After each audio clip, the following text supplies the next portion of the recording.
તો YouTube family કેમ છો? બધા મજામાં જ હશે ને મજામાં જ રહેવાનું. આપણે આવી ગયા છીએ નવા બ્લોગમાં.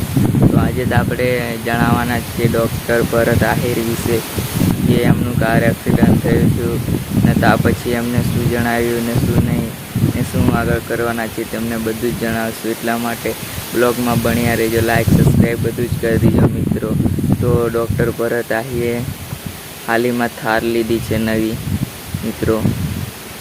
તો એમને છે ને થાર લઈ લીધી છે નવી.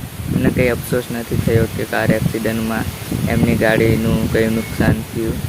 એમને જાતે જ કહ્યું હતું કે મને કંઈ મારી ગાડી ઠોકાઈને અકસ્માત થયો ને નુકસાન થયું તો કંઈ એમને ફરક નથી પડ્યો. અને હાલમાં જ એમને થાર લઈ લીધી છે.